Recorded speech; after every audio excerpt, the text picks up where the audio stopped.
Lean HE YouTube channel. If you haven't looked at it yet, do look at it because there's lots of good material on there from previous sessions and conferences. So welcome to this event, everyone. This is organised by the Lean HE South Group, and I'm Sarah Passmore. I'm on the steering group, and I'm also Head of Continuous Improvement at Oxford University, and I'll be the facilitator today. So I'm delighted that we've got three really good speakers today on this interesting, intriguing, you might say, topic. And if you're like me, I've heard of this. I've kind of looked at a template and I thought, it looks interesting, but I don't really know what to do with this. So this is going to answer our questions today, I think. And before I introduce our speakers, I've just got a little poll so that we can, I hope the poll is going to work over your screens. Are you seeing that, everyone? Just so that we can see and the speakers can see what level of knowledge or familiarity you have with Hoshin Kanri. So I think once you vote, you will also see the results. Teams seem to have integrated this quite well now. So 36 responses, thank you. I think that's everyone. So half people, it's new to them completely. 21% know a little but not used. 21% have used but need more guidance, and 3%, I'm guessing that's our speakers, are expert users. So thank you for that, it's really useful. We're all in similar levels of knowledge, I think.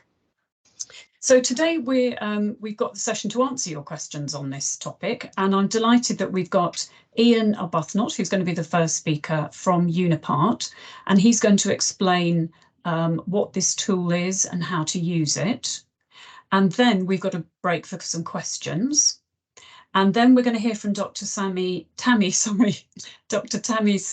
from Southampton University, and she's the CI lead. I'm sure lots of you know Tammi already, and she is going to be launching a book on this very subject in the autumn. So we will allow her to plug her book as well. And then we have Graeme Gilkes from University of Strathclyde, who's the CI manager there. And they are both going to be giving case studies about how they are actually using this tool, because that's, I think, what really brings these tools to life, isn't it? And makes us understand how we could use them in our environment. So we'll then have another question time. And if we've got time at the end, because it's quite a lot to pack in, we will have a discussion on the challenges and any other successes that people have got in using this in your institutions. So without further ado, I will hand over to you, Ian. Thank you very much. Thank you very much, Sarah. So hello, everybody. I'm going to take you through a high-level overview of what Hoshin Kanri is, how it works, and some of the benefits of using it to both communicate and to deploy strategy.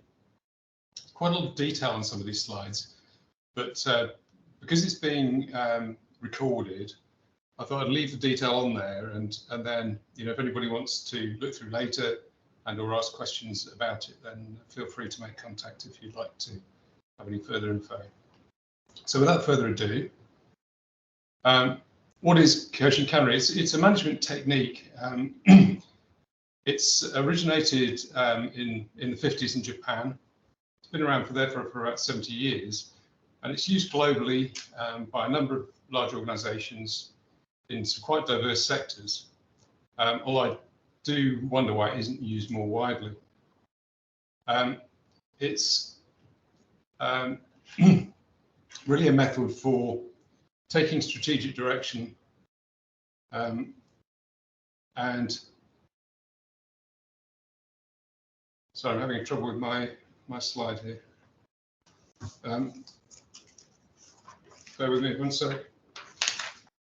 It's a powerful improvement approach to ensure that strategic plans are aligned to the organisation's mission and longer-term goals. It's stretching and focused on genuine performance breakthrough. it provides realistic and properly resourced plans with key accountability and success measures. Importantly, it's planned collectively and through constructive dialogue, and it's clearly communicated so that employees at all levels have line of sight to how their activities are supporting the delivery of strategic plans. At Unipart, we have 18 management principles. These act as behavioural guides. We've been using policy deployment now for more than 20 years, and 2 of our principles relate directly to it. I really like the second one, which is we always make commitments that have a realistic plan for delivery. The number 18 specifically writes it into our charter, if you like, which says it's our annual process for setting our goals and for delivering strategy. It can be used retrospectively. This can be used, for example, to make sense of and clarify an existing portfolio of work, or to communicate an existing plan. But it's more usually used proactively as a way of capturing and agreeing the longer term aims of an organisation, understanding how to measure progress towards achieving those aims, and then prioritising and developing and implementing a set of programs and projects to deliver those targeted results. The prioritisation bit is actually probably, initially at least, the most challenging, because you have to agree the precious few programs or priorities that are going to deliver those aims. And very often people have quite specific pet projects, if you like, which get in the way of that, and therefore it can need some quite interesting facilitation techniques. So this is just a sort of a graphic showing our version of what is generally called an X matrix. And if you follow the numbering, this is generally the order in which we take it. So first of all, you define the longer-term aims of the organisation that are consistent with delivering the vision or mission of the organisation. You then look at, well, in this next planning period, what are the results that we're looking for that will indicate progress towards those aims? Then we work on what are the precious few projects or programs that are going to deliver those results, and what are the specific deliverables that we can take from those projects or programs that will that we can track across the year. And finally, then, who are the team members, and which projects or programs do they own, and which results are they accountable for? I'm going to expand on this model to explain it, and I'm going to use the example of a swimmer whose mission is to become the world's best, just to keep it at an easily understandable level. So the aims of what an organisation needs to accomplish and for the life of the plan. So this is typically 3 to 5 years. For our swimmer, an aim at the next Olympics might be to win 1 or more gold medals and so become the Olympic champion. But you can see that they should be challenging, strategic, aligning, inspirational, visionary, etc. And again, it's very important that these are longer term rather than just objectives for a year. So the whole purpose of this of the plan is to cascade it through the organisation. We look at level 0 being board level, if you like, where the shared vision and mission rather is identified and agreed, and then the plan can be cascaded down. But importantly, at each level of the organisation, so L1 might be, for example, a department, a faculty, a function. At each level, the aims remain the same, so it creates an alignment through the organisation. When it comes to results, these are typically set for the next planning period. They need to be unambiguous. They need to be linked to all of the different aims, so that you just don't have results that are aimed at one, that are specific to one particular aim. There's a spread. So in this case, for our swimmer, to become an Olympic champion, clearly one of the results has to be to win a gold medal. So that's a very simple result that in an Olympic year they would need to achieve.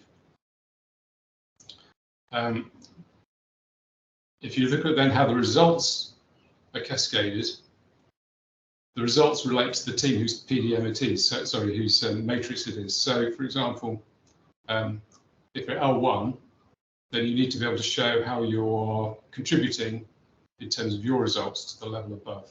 If you get down to team level, and then you've got a team huddle, for example, then if the overall organisation has a target of saving several £100,000 in that particular year as part of a long-term aim, it's pretty meaningless to a team that's only got a sort of a cost base of £20,000. So you have to make it relevant to show what they're contributing and measuring within their area. The project or programs are deliberately constrained. So what you're trying to do is make sure that you've got the critical few that will best deliver those aims. We've got a variety of techniques that we've used to facilitate this, and it can be very contentious, but it does need full agreement and commitment from all the plan's owners. We've done projects where we've done CI work, for example, in organisations where the IT budget and plans are totally separate from those which are delivering CI, and therefore you get things like automation of processes that really need to be improved, and obviously parts of the organisation working at cross purposes. Deliverables of the project can be thought of as the SMART objectives that need to be achieved, and there are usually 2 or 3 of these per project. For obvious reasons, it's important that activities are planned for delivery across the year and are not all back-end focused. It becomes one of those situations where you want to be able to see that you're achieving the plan as you go through the year. So in this case, for the swimmer, we've got a very specific SMART objective to improve the 100-metre time every week. So deploying the projects or programs to the level is slightly more complicated. Basically shows when cascading the plans, projects can be defined and cascaded in different ways. At the board level, strategic breakthrough, the programs often then result in projects as the deliverables. Not necessarily, but they can do. And then as you go down the levels, you tend to have more projects in the blue box with deliverables from those projects in the sort of right-hand green area. You can also, the projects or programs can just work at one level. They can be deployed downwards, or indeed at different levels of the organisation. Projects can be added if they are consistent with the overall plan and aims to solve local challenges that are relevant only for that team. So the X matrix is cascaded downwards, but there is feedback upwards to ensure the plans are realistic and the teams are engaged. So it's very important as the plan goes down that you're not imposing a plan on the level below, which is where we come to the constructive dialogue. So each level has a responsibility for looking at their plans and making sure they're properly resourced, and if not, there's this catch-ball process, which is where you throw the ball back if the resources are inadequate or circumstances change. Because there is nothing more demotivating than having a plan that's set in stone, but everybody knows it's unrealistic, or that the environment's changed and you can't possibly deliver it. So I know this is small and I apologise for it, but you can see, hopefully get the idea. This is a completed X matrix for the swimming professional who wants to be world's best swimmer. What I would just highlight is, so we've got green dots, which show a strong relationship or degree of alignment between, say, an aim and a result, or an aim and a program. The orange triangles show a weaker link between the two, and the red diamonds, if you can see them, they basically indicate that there's a conflict. So, for example, doing lots of television appearances is not going to help to increase or improve your 100-meter breaststroke, backstroke, front crawl, or butterfly times. And you can see on the right in the dark green, you've got team members, and then above it, you're showing which own what they own in terms of projects or programs, and who are the team members. And then below, you can see who's accountable for delivery of the results. The black areas are basically a way of indicating the time of when that deliverable is due. So it might say October, September, May, whatever on it. So I realise that's very small, but hopefully you get the idea.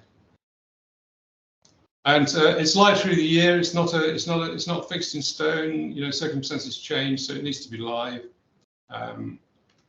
It's a very powerful way of communicating through the organisation, but it does need proper projects to be defined.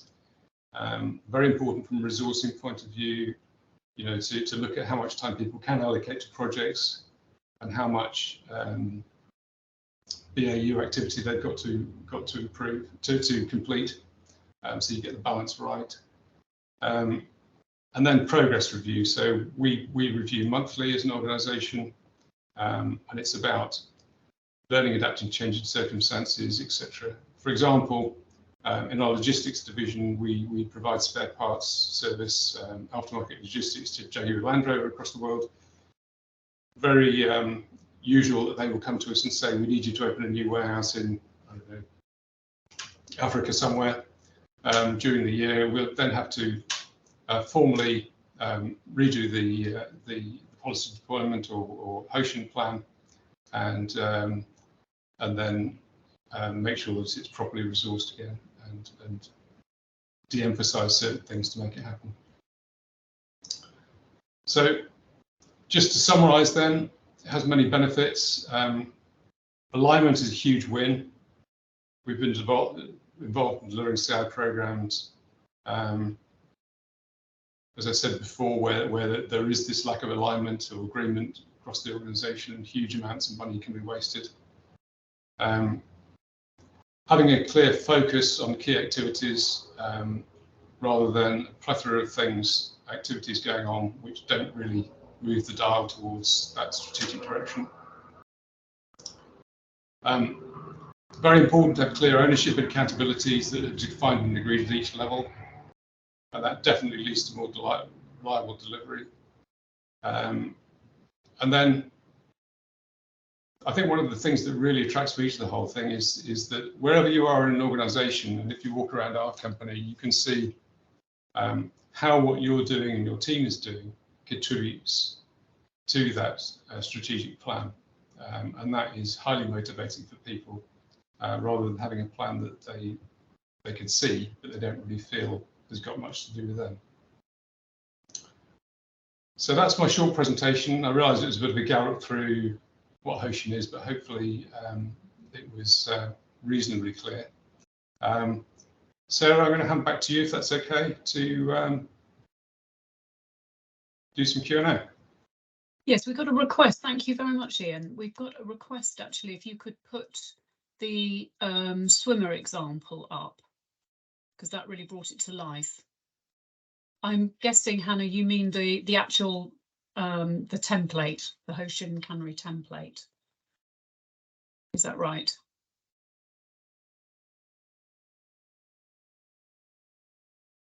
Yes, I assume it is. Thank you very much, Ian. So has anyone else got any questions? The worked example, Ian. Sorry, say that again, Sarah? We've had a request. Could you put the swimmer worked example up? Oh, I'll try. Let's have a look. I'll have to reshare. Hang on, sorry. I came out too early. And yes, has anyone got any questions? Either put it in the chat or do put your microphones on and ask in person.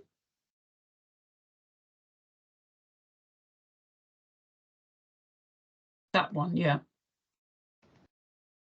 Can you see that? Yes, thank you. We're seeing the presenter. Text? Yeah. I've forgotten how to turn that off, so you bear with me on it. So I have a question on that. Oh, that's it. Thank you.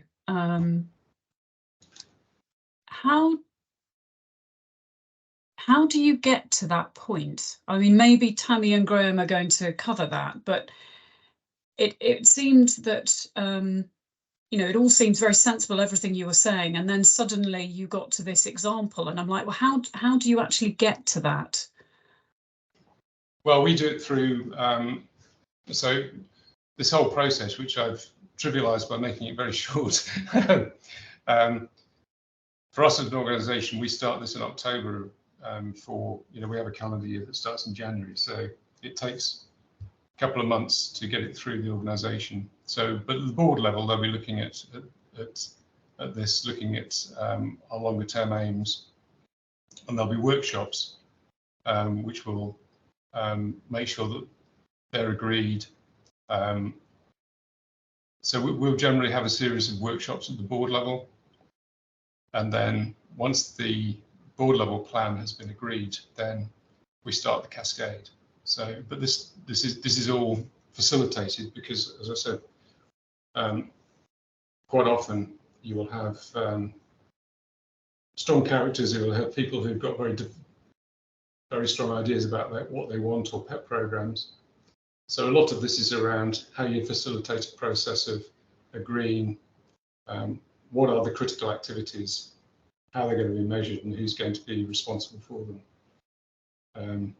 But to answer your question, it takes a series of workshops and then obviously a planning process to take those programs and flesh out what that means in terms of resource through a program office or for individuals to come back and check whether they've got the resources in place to be able to take it on. I mean, this is. So if you, go on. If so you've got your programs in blue there. Yeah. Would they be on somebody else's chart as well, or should they only appear on one team's chart, the programs?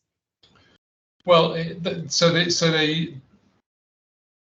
will definitely be some that will cascade. That is what I was trying to say on the slide I had around. If I can go back to that one. This one, which is that some projects or programs will be only relevant at that level. Others will cascade down. So, for example, if you had one which was around, I use the example of cost saving, you might say as an organisation, to meet a particular aim of being, I don't know, the number one in a particular market, that you might have to be, you might have to do something strategic to reduce your cost base. So you would then have a program at the high level which says this is what we're going to do, and then as you cascade through the organisation, that there are projects which will directly feed into that, but which will have and will feed into the results, but will be at a much lower level as you go down the organisation. All right, thank you. Yes, so we have a question from Hannah, who's got her hand up, and then we'll go to the ones in the chat. Hannah. Thanks for sharing the screen again. It's just helpful to get into the detail of it. I guess I was just wondering, do you use this as something that you use to manage, say, within a project team with people who are very comfortable with tools like this? Or do you find it useful to share it with your business leadership? Do they buy into it, or is it overly complex? Oh, it has to be shared with the business leadership. They have to own it at their level. So because it's cascaded, the board owns the top level one, and then the levels below, each level owns their own version of it. And I mean, one of the obviously you want the whole organisation to be aligned if possible, but organisations that go hell for leather at trying to implement this across their whole organisation will fail. And I think when you come to hear from Graeme and Tammi, you'll understand that sometimes you just do it at the board level and level below, just to see that it works and make sure that you get used to it as an organisation, and then you would cascade it further. Or you take a sponsoring division or function who's keen to use it, and then they can prove that it works within that area.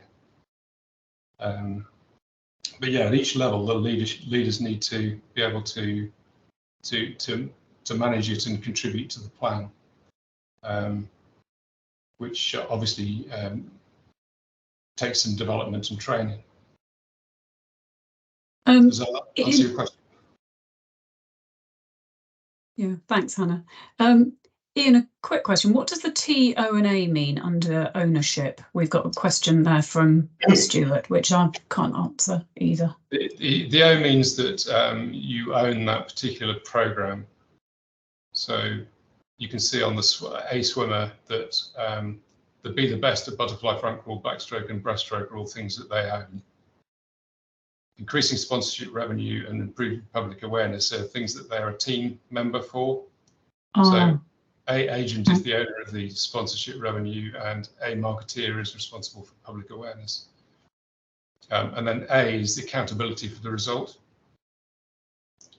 So he's accountable for improving his breaststroke, but he's not, for example, for exceeding sponsorship revenue. So it's team, owner and accountable. Accountable. Oh, okay, thank you. And we've got a question from Phil. He's curious if there are depictions in this matrix that can show the scale of the work packages required within each deliverable. No. Often that can vary quite a lot, can't it? I guess you could perhaps change the size of the circle. I've seen that on other types of these matrices. Yes, yeah, certainly you can. Yeah, we don't do that, but okay. I have seen that as well. Yeah, and like I said, I'm showing you the one we use, but there are various different versions of this. The idea is basically the same, but there are various different ways of depicting it. But yeah, it's a good idea. Yeah, okay. It's a very powerful way of communicating what you're doing as an organisation and to get people to understand their role. Yeah. Peter asks, how would you monitor the SMART objectives? Would you have a supporting dashboard? And I was wondering something similar, how you use this for sort of progress checking. It's kind of a similar thing. So, I haven't shown you the template, but the one at the bottom one of the three there specifically does that. It shows all of the deliverables on all the projects, and then it shows when they're due, what stage they're at, how they're tracking, and then whether they're on or off target. And we have a monthly review at different levels of the organisation to make sure that we keep on track with those. So that template links back to the Hoshin Kanri template, does it? It does, yeah. It does. Oh, okay. Does that answer your question, Peter? I hope. Do let me know. Tammi says you could have another X matrix for each project. Plus, we also have a CI charter, to go with the projects programs we've prioritised, which you show on that page, don't you? The one you've just reshared, Yeah. I can't stress enough how important the resourcing side of it is, because sometimes people do breakthrough projects and they try to sort of, it conflates with business as usual activity, or Hannah, you have a hand up. Oh, it's gone down again. Okay, I'll just take that as a no. So yeah, Phil says not so much a program management tool as a communication device for the strategic objectives. Would you agree with that, Ian? Yeah, I agree with that. I think the project management needs to go alongside it, but as a tool, no, it's very much more about communicating and engaging people in deploying the strategy. Yeah. Okay. Well, thank you very much. That's been a really interesting introduction. and a sort of simple example for us to get our heads around with the swimmer. But now we're going to hear from Tammi, who is using this for live in Southampton. So Tammi, if you'd like to share your slides, and I'll hand over to you. Great stuff, thank you. So I'm hoping you can all see my slides now. I'm just going to, and I need to swap displays. That's it, we can see them. That's perfect. Thank you, Tammi. Great stuff, thank you. So thank you so much for inviting me to come and talk to everyone today. And I'm just going to move this out of the slide so I can see everyone and see if there's any comments coming up. So really happy to share the approach that we are developing at the University of Southampton. And we're sort of linking this to our lean programme, but also to the way that we're running our team. And we've also been introducing this to other members of the senior leadership team within our solutions at the university. Excuse me. So we talk about coaching and improvement kata, so routines for policy deployment and Hoshin Kanri. And if you've got any questions, please put them in the meeting chat and then we can answer those as we go through. One of the things that's really important, I think, is looking at how we can use this at the macro and the micro level. And at the macro level, thinking about the future of higher education, I think it's really important that we, as the Lean HE community of practice, really think about regenerative universities, circular universities, and how we can bring in the wonderful way of looking at scenarios and problem spaces with Lean Six Sigma, but also looking at sustainability and the UN SDGs. So how do we bring those two things together? So that's one of the things that we're really keen on doing within our team. So the motivation for this is we might have a traditional approach to planning where we have our objectives, we have our leads, our completion dates, our status and our comments. But I think one of the things that Ian mentioned was having that golden thread back to strategy and back to why are we doing what we're doing? Because sometimes we might be having a certain dip in motivation, but if we can then see how we're contributing to our organisation strategy, to developing and delivering value for our beneficiaries, and it's really, really powerful to work in this way. Also mentioned the UN Sustainable Development Goals. Could I have a quick show of let's have a very, very quick poll. So if you've heard of the UN SDGs, and I'm hoping you all have, please just put a little heart in the meeting chat next to the UN SDGs. It's really important that when we're working in this way, that we have a really good understanding of how we're contributing to the UN SDGs. It's basically the global to-do list. And I'm hoping that most universities, or all universities now, and Unipart as well, are using these goals and then all the objectives behind that to really think about what we're here to do and how we can contribute to reducing our impact on the environment. Another thing that we've drawn on is this lean transformation model. Some of you may have come across the Lean Diamond Awards criteria, and this is something that is a really good self-assessment tool to think about how we are doing around strategy performance, which is where Hoshin Kanri policy deployment really helps us. But it also links in with our skilled people collaboration, our processes and knowledge-based environment, and our continuous improvement approaches. So always good to consider the thinking and then the toolkits that we have available to us. One of the things that I'm also really keen to weave into our Lean CI community of practice is PRIME, which is the Principles for Responsible Management Education, which you can see on the right of your screen here from Principle 1 to 6, but also starting to think about living systems learning and living systems design. As Lean CI people, we are all systems thinkers, and how we can nest that, thinking about how we link that to policy deployment can be really, really helpful, I think. It helps us to look at problems in a very different way. Excuse me. So one of the things that we are looking at within our iSolutions CI team is really thinking about when we are working with our teams, what sort of things can we do to really link circular economy, human development, the UN SDGs, and how do we thrive? So some of you might have come across the donut economics, which is where we think about the sweet spot, which is the donut. But whatever decisions we do, whatever we are improving, we want to ensure that we are within our planetary boundaries and we are within our social foundations. But that's a whole nother talk. So one of the things that we can consider is when we're looking at policy deployment, and actually, Ian, our approach differs slightly to yours, but I think that's fine. Nobody owns it. We can modify it for whatever sectors we're working with. So the approach that we have taken is thinking about what are our 3 to 5 year breakthrough goals? How far do we go this year? So what's our 12-month priorities? Then how are we going to do that using our improvement projects and programs? And then what's our success criteria?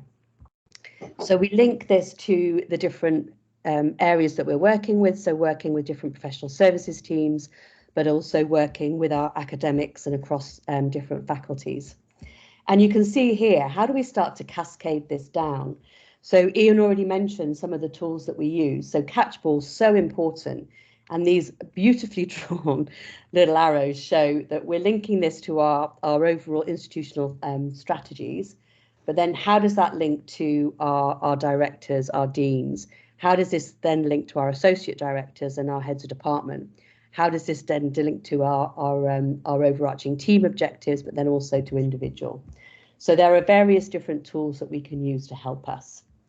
So shameless plug, we've got this a really great publication coming out, and there's actually quite a few people on the call who have contributed. So Graeme and Linda I can see so far, which is really, really great. But this is something that we did at Winchester University when I was part of the CI team there as well.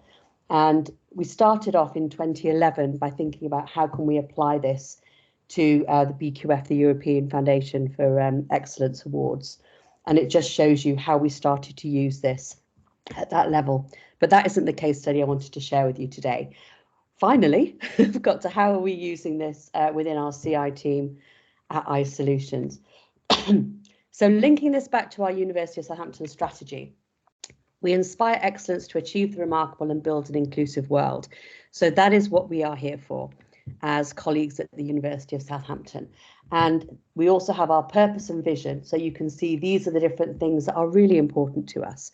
And we might call that our values. So thinking about how agile can we be, how are we collaborative, how do we really put environmental sustainability at the heart of what we're doing?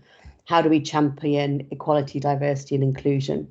And how do we really look at transformational leadership? These are some of the things that we've drawn out of our strategic plans. We've got 11 strategic plans, and I didn't want to go through all of those with you today. But this is where we link to our core strategic plans of organisational excellence and sustainability. And as part of our team and the work that we're doing within our Lean programme, we are linking this really, really closely to all of the projects and programmes that we are helping to mentor and to facilitate. Somebody asked at the very beginning, how do you start? And one of the things that we perhaps advocate is start with the X matrix if you can. So start thinking about, well, how are you going to think about your top level targets? What does that mean for your annual goals? What are the initiatives that you have going on at the moment? And how are we going to measure that here in our success factors? We also have our teams and resources. So one thing that you can do up here when we get to that bit is use RACI or use the approach that Ian was using too, which is great. So one of the questions that we had, well, how do we get to this? And as a great believer in visual management, we use a lot of these graphic visual templates that some of you may have come across. And this is from David Sibbitt's work. I don't know if any of you have come across David Sibbett, and apologies, I always spell his name wrong, but I put it in the meeting chat. So we've started to think about when we're setting strategy, we might have a look at something like a pestle. We might think, well, great. What are the trends that we have within higher education at the moment? What are the political factors? And we know one day or an hour is a very long time in politics. What is the technology factors that are really coming to bear on what we're delivering and how we work across the university? What do our customers need? What's the trend? So VUCA, very volatile, uncertain, very complex and ambiguous. But we also start to think about, well, what's our game plan? And what is our vision for these journeys? So just to show you this in a little bit more detail, What are the core competences that we have? What are the critical issues? What is the future challenges? And then what are our vision up here? But then you can also see as we're starting to think about our game plan, what is it that we want to achieve? What are our targets? So we want a CI culture and sustainability to be at the heart of everything that we do within professional services at the University of Southampton. So going through step by step, these are our 3 to 5 year breakthrough objectives. I'm not going to read them one by one, but you can see those, that we use this type of notation. So breakthrough 1 to 4. And this is step 1. We then move on to our midterm annual objectives. So here we have achieve LCS accreditation, the lean competency system that I know there are various other colleagues at universities who are on the call who have this as well. Developing and embedding our coaching support model, developing our program of foundation and practitioner training. So all of these things are our annual objectives. This is what we're focusing on as a CI team. And then these are our specific goals, projects and objectives. So this is our step 3, and I'm going to show you how this all fits into an X matrix shortly. Then we have our measures that matter, which is step 4. And this is really important. When you get to this stage, think about the core objectives you have as a team, but also as a university. How can you show the link between your own X matrices and the X matrices that you have within your institution? So these are what we are measuring ourselves on and reporting on. And then we have our team. So we have Pete, we have myself, and we have Mike, who I think we're all on the call as well. So you can all say hi if you want to. And we also have our CI champions, our lean thinkers, and our community of practice, which is another way of really thinking about knowledge transfer across the university. And this is our X matrix. So you can see maybe slightly different to Ian's approach. I love your approach, by the way, Ian. And I really love the metaphor and the story that you use about swimming, which is really, really great. So here you can see, start here, 3 to 5 year breakthrough objectives, linking back to university strategic plans. Our midterm objectives here, our goals, projects and objectives up here, and then our metrics. And one of the key things that is really powerful with this approach is once you've done that, you then start to think about your correlations. So you think, well, great, how does this contribute to this? I don't know if you can see my cursor, but so how does BTO1, create lean thinking capability and toolkit within the organisation? How does mapping all materials and space for CI and build coordinated spaces? How does that contribute? And if it does, we add a little X here. And then we do the same with midterm objectives and our goals, projects and objectives here. Because if we are doing the wrong things, then the X matrix is a really good way of showing us that we're doing the wrong things. And then we can think about, well, how are we going to look at the measurements we have for our GPOs? And then finally, with our team members, we have who's responsible, who's accountable, who do we consult, and who do we inform? So this is how we've put all of that work together. And it's a living document. It's something that we come back to again and again and again. And then for each of these goals, projects and objectives, we have plan, do, check, act cycles that we come to weekly or monthly, depending on what they need. So I'm hopefully within my time. And some final thoughts. One thing that I found really helpful when I come across a new approach or a new tool is to have some simple guiding principles. And when we think about Hoshin, it's setting direction. So in the lean, stable discipline, we talk about true north. What is true north? How are we knowing what direction has been set? How are we contributing to that? That direction setting, and Kanri is management. And I was reflecting on this, and it's really linking strategy to people and action. And I think that's so important. We can have the best strategy, but culture eats strategy for breakfast. I'm sure we've all heard that before, but actually we need to really think about what are we doing that contributes to our organisation's success. Respect for people.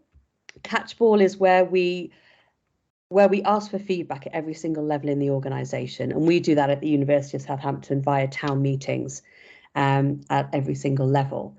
And so respect for people is catchball. How do we ensure that we understand what the objectives are and we have the opportunity to feedback?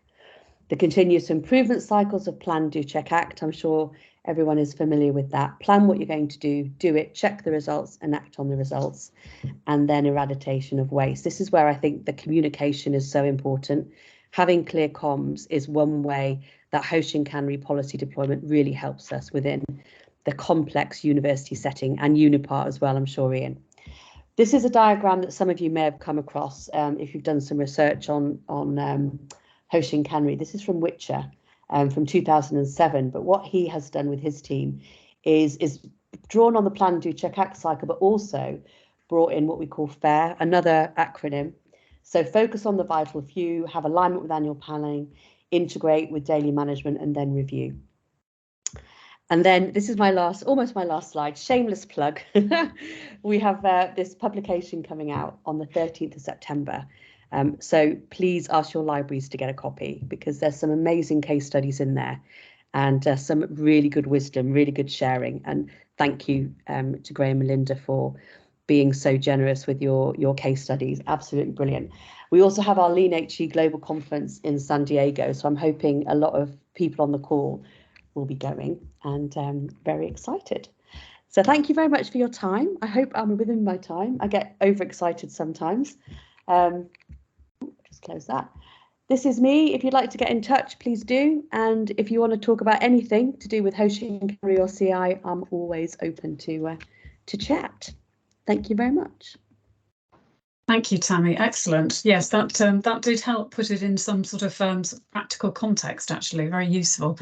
But before we have questions for Tammi, we're going to hear from Graeme. We'll do our second case study first. So Graeme, if you'd like to share your slides, please, and then we'll have a chance for questions for both of them at the end of that. So it was very good timing, Tammi. Thank you very much. Okay, over to you, Graeme. Okay. So this is working out quite well, actually, because I'm doing more of a sort of operational take on Hoshin Kanri and how we operationalised it within a specific area of Strathclyde, which was our exec education directorate. So the first thing we did, and it kind of answers your very first question, Sarah, which was around how we get to that, how we get to the all the ideas and what have you that are on the page, that are on the X Matrix page. So we started off with looking at what's kind of driving the want for this within the department, and these were some of the reflections we had around, because it's quite, when we're moving in with a directorate to do a piece of work like strategy deployment, having a little bit of background's relatively useful. So you're being able to pick out some of the real key areas that they're going to be looking at. So this was to do with rapid organisational change, two departments becoming one, multiple teams moving together. A lot of biz, but maybe not as much productivity, and confused relationship between the work that was going on and the university goals. So Tammi talked about Hoshin and Kanri and what they mean. So the direction piece, I suppose, is the Hoshin bit, and that's what we do in the beginning. And these are some of the tools we use. So this is typically a sort of half-day workshop, and we invite everyone if they're involved in the team at all. The last one we did, I think we had 57 people in the room.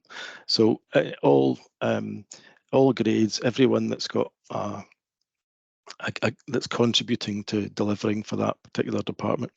And we start off with the idea of where are we now? So around here. So they were really looking to baseline where the department or where the division is, the directorate is at that moment. So we look at a SWOT analysis, our overall institutional goals, and the kind of customers that we have at that particular moment to really get a feel for where we are just now. And we've asked the leadership in the team to start thinking about a vision statement for what they want for the directorate. And the next thing we look at is we start to look at that vision statement, and we still want everybody to feel they're contributing to this. So we ask for words or phrases that they feel maybe should be in it, maybe shouldn't be in it, that maybe make them feel a bit awkward or things that they really celebrate within the vision statement. And we're doing this, we tend to be doing this in a large room with traditional brown paper and post-it notes. So we're really starting to build the picture of how we're progressing towards strategy creation. So by the end of doing these kind of two activities, we've got a baseline, a group understanding of where we are now, and a group understanding of where we want to be. And the third part of that is really trying to bridge that gap. We use things like start, stop, continue, brainstorming of ideas. This tends to take the longest part, and as we go, we're reviewing all these things, all these ideas that are coming forward with the group, clarifying, getting them to talk through them, so that again we're embedding that kind of understanding of where the ideas come from in the whole group. And finally, we finish off the day by prioritising. So recently we did one where I think we had something like 275 brainstorm ideas, and we asked the group to prioritise. So 55 people in a line, and they got 3 dots each. So if they only do 3 things, so again, it's providing more information as we go to deploy strategy.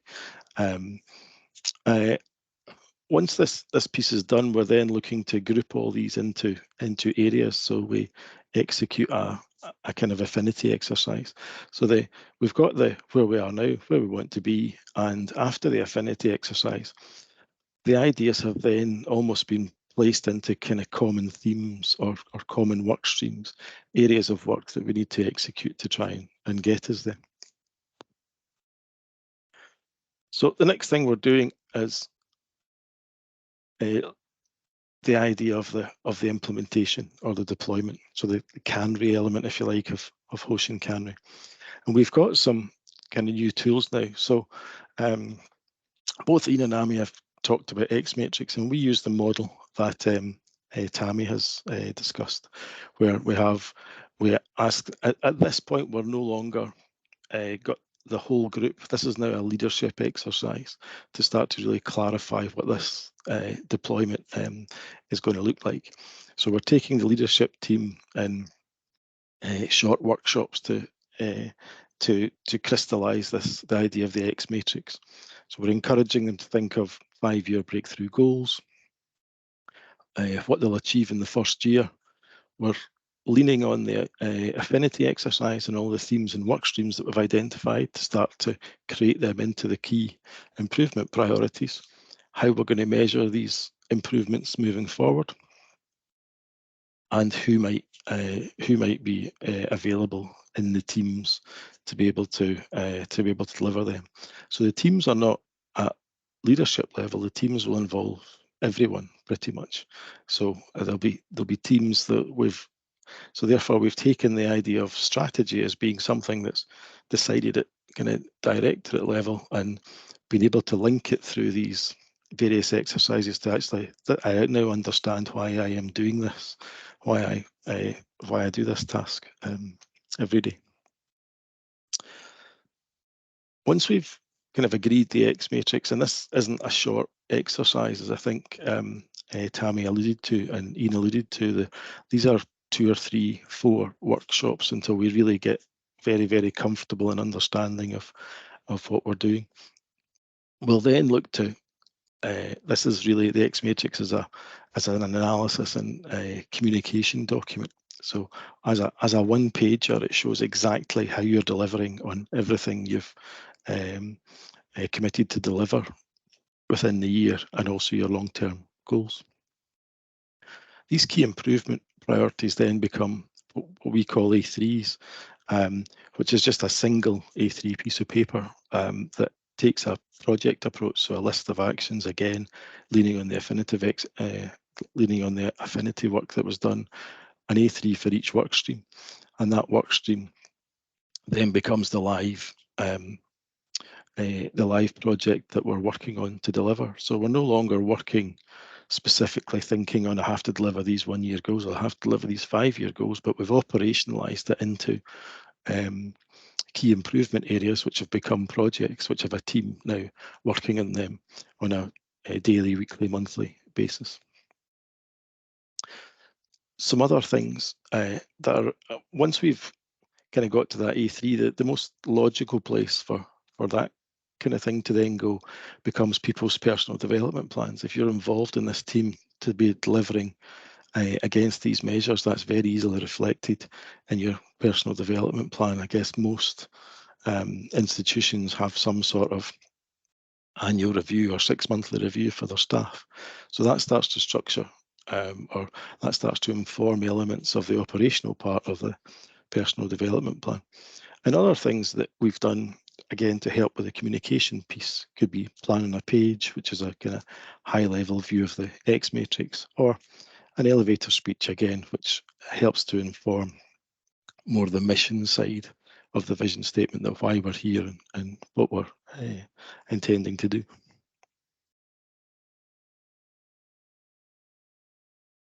So we've got these deployment documents now. We've created the projects. However, there needs to be a focus on how we're going to sustain the strategy. And that has us looking at kind of performance measures. So we've set some targets. What's the sort of cycle time for reporting on these performance measures? How are we going to feed that back and embed the progress into either an existing communication plan or creating one? What we do with this particular directorate just now is it started off as a separate meeting where we had one meeting, 1 hour a week allocated to feedback 4 or 5 of the improvement ideas, which meant the cycle was something like every 3 weeks you would feedback the results in your particular area. And as the projects became more mature, that's now been put into the standard operational meeting as an agenda item. So again, they're fed back every 4 weeks or so, but it now is not a separate, it's not an add-on, it's now part of how we're working. So we're now, during the operational review, being updated on how we're delivering on these key improvement priorities involved in the strategy. And for the people doing the people within the team, we adopted an idea of leadership standard work. So time has to be eked out to be able to do these activities. It needs to become part of your daily, weekly, monthly routine. And with this particular department, we settled on 1 hour per week. So 1 hour per week is ring fenced, and this is all they do in that hour. And if that was problematic for some areas, we have some busy administrative areas where we were able to move some tasks so that people felt they could do that. So that's a real sort of leadership or directorial sponsor that to demonstrate the kind of importance of delivering these things. So looking at performance measures, reporting that back through your communication plan and blocks, and then having some approach to how we're going to do the work. Very important. I wanted to kind of give you some benefits just to kind of close off, which is kind of a challenge. But I thought rather than give you numbers, I would just take feedback from the director who sponsors this, who owns the X matrix. So she thought the workshops were really inclusive. And the team co-created the strategy and they were all heard. And this made a massive difference to the culture and appetite within the team, almost within the 24 hours of having contributed and then coming back to the day job the next day. The X matrix itself is massively visible. It can be printed out, posted all over your workplace. And the team can talk any visitors through it directly. They all understand it. They all understand the linkages, how we're delivering what, who's doing it, and how we're measuring that. So anyone can talk to it. So that idea of that everybody's bought in and engaged with the process. The A3 approach, again, is to do with the team. They can all relate to the part they play in achieving the strategy. Another thing she fed back was the target set out what good looks like. So people are starting to think about what's acceptable and what's not. We're starting to drive standards and drive targets, which was perhaps not the case previously. And the overall realization in the team that working on improvements, they developed an appreciation that they have the authority to, that they would benefit from actually working on improvements. A lot of the time, sometimes when we work in HE, the analysis is great, but when it comes to the actions for the improvements, well, we're too busy to do that, too busy to improve. So that really gave an appreciation for that team, that working on improvements, they would see benefit in that, and they developed an appreciation that they have the authority to create change within their own remit. That was very clear to them. So in summary, communication, inclusion, it's visible, it's measurable progress, it's relatable, and people feel empowered. And these were the sort of positive outcomes we found within the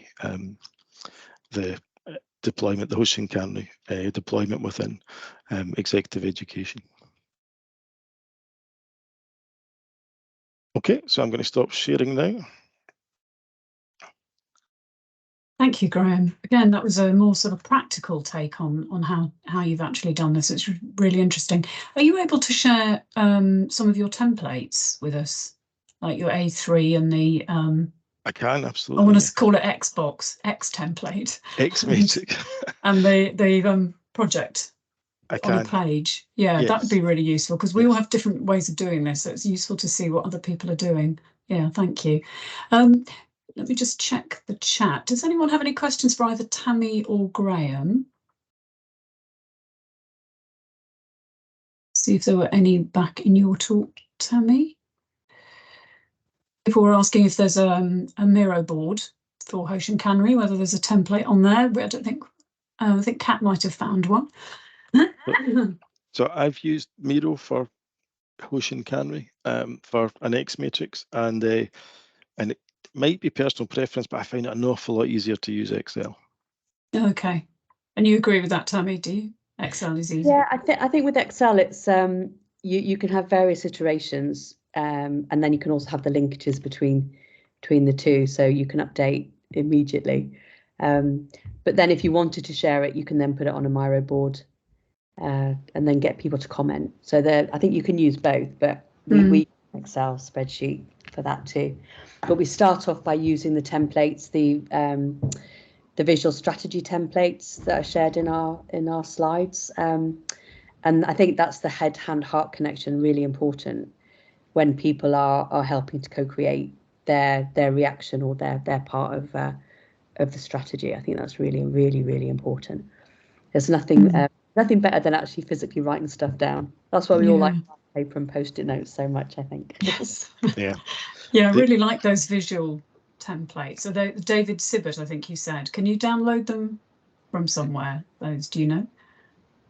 You can, yes. So I've got his book, which is really great. So he's got this series of books around visual leadership, visual teams, visual meetings. I'll share the links on. Okay, that'd be great. Chat. Take me a little bit to find them, but yeah. But yes, and Thank also you.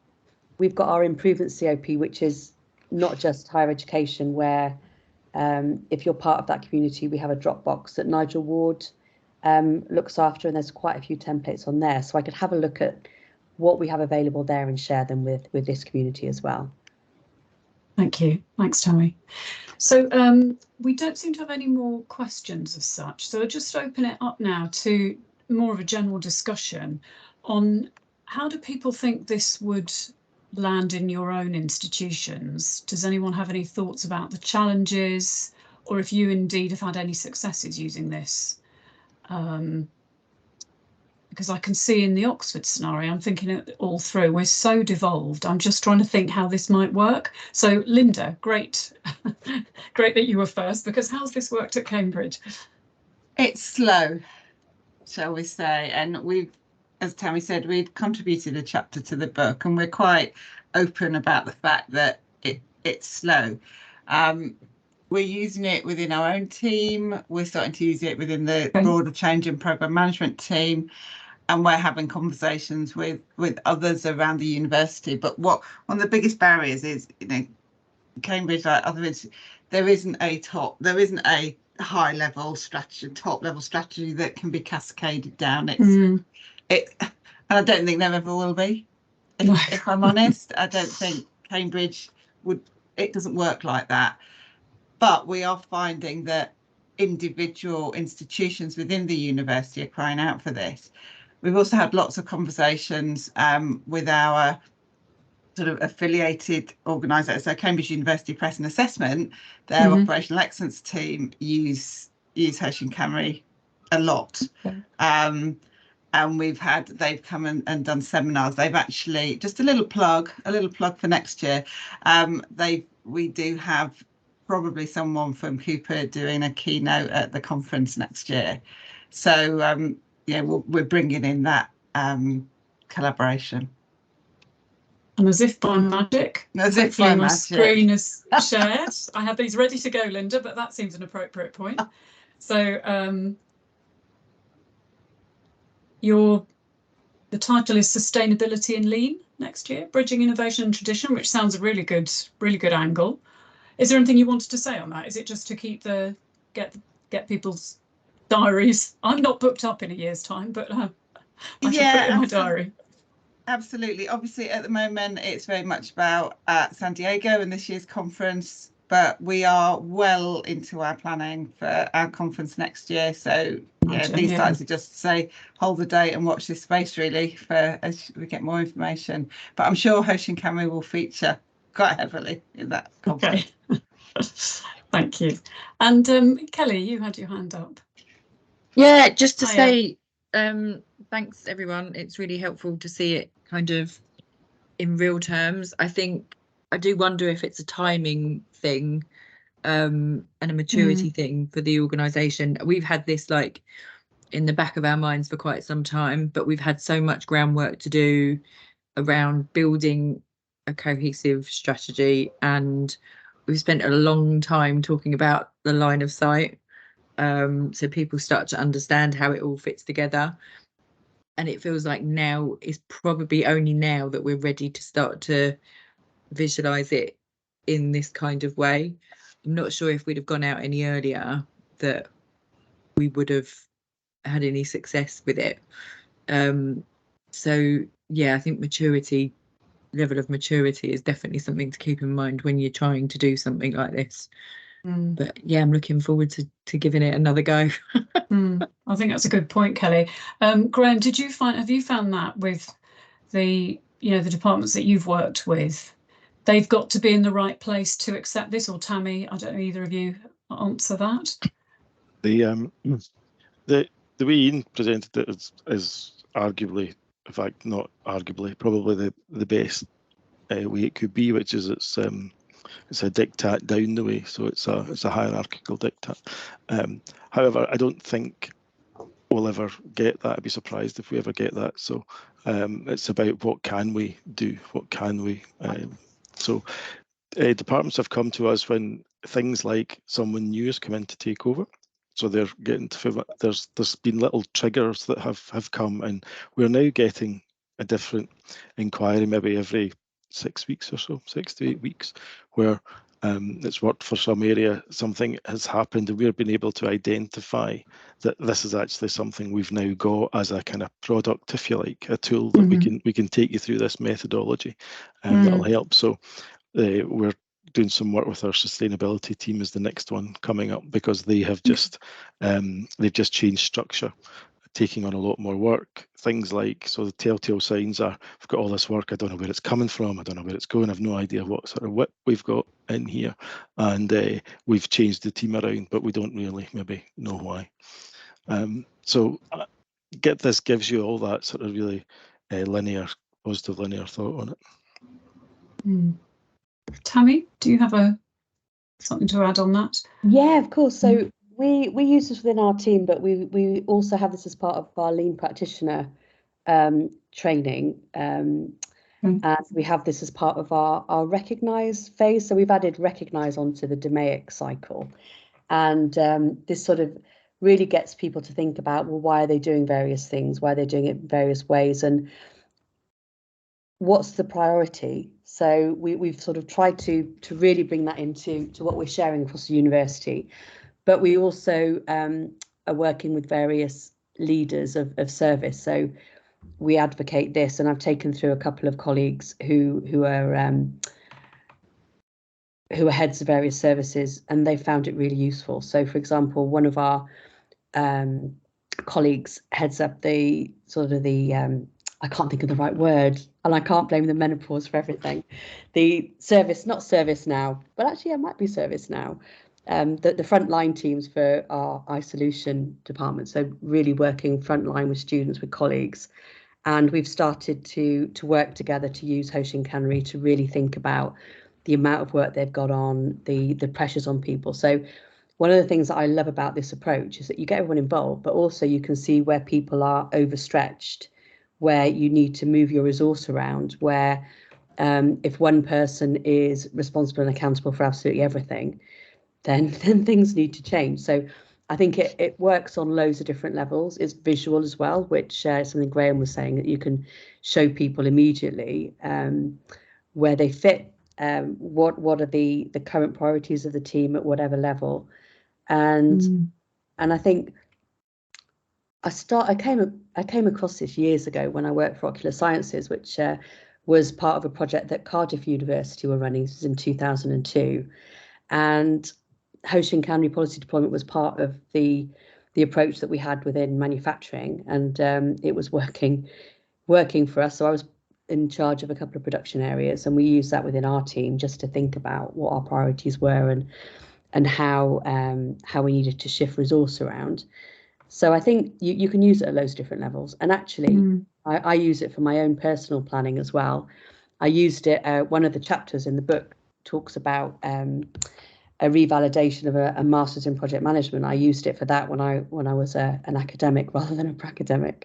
So you can use it on lots of different levels, but I'm happy to share any of those at a later date. Okay, thank you. And we've got a question from Adnan there. Who within an HE setting would be the owner of the X matrix and responsible for its delivery, updating and management? I guess the answer is it depends. Is that right? Graeme, do you have a view on that? Just to elaborate on that question. So within our organisation, we have transformation, we have some elements of continuous improvement, and we also have a strategy manager. From past experiences of some of the guys on this call, where would that particular piece of work be best positioned for it to be successfully delivered? So for the X matrix, it's the director of the function, I guess, if you want someone to own the overall X matrix.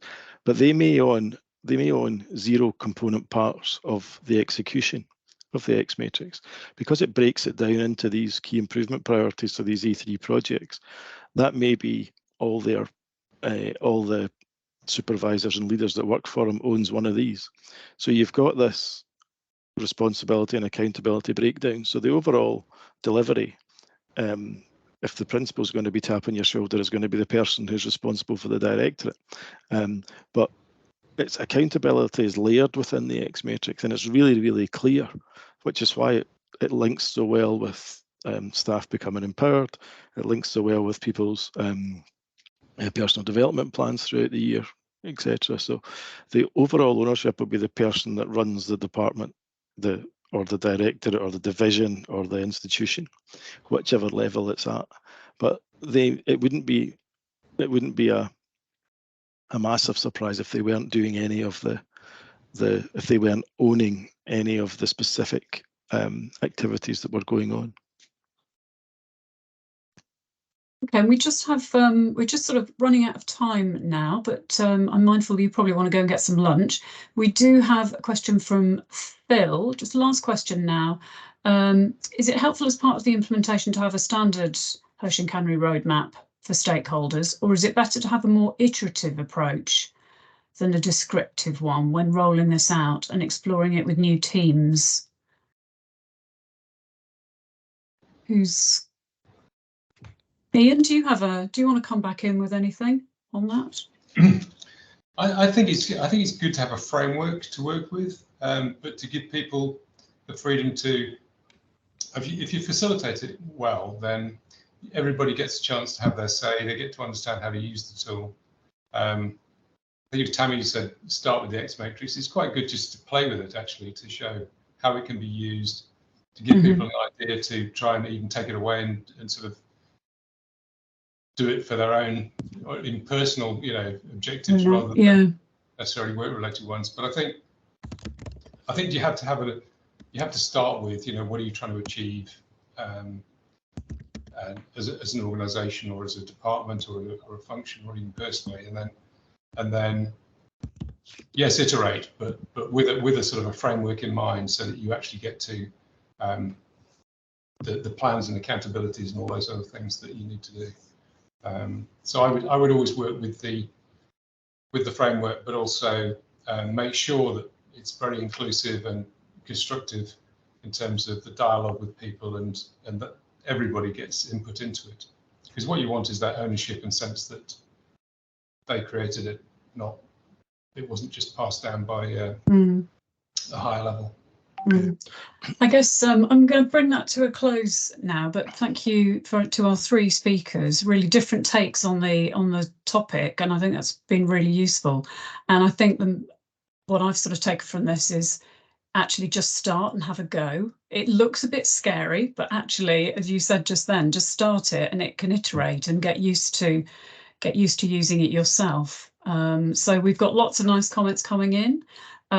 Somebody has asked if they will see the recordings. They missed it. Yes, it's going to go on the YouTube Lean HE channel. But thank you everyone for attending, and thank you very much to our speakers, Ian, Graeme and Tammi. Really great session. Thank you, enjoyed it. So see you at the next one, everyone. Thank you. Bye-bye. Thank you. Bye. Bye.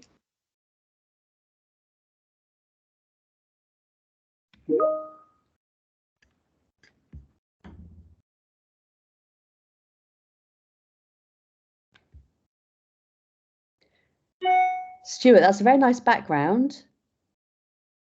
Oh, it's gone.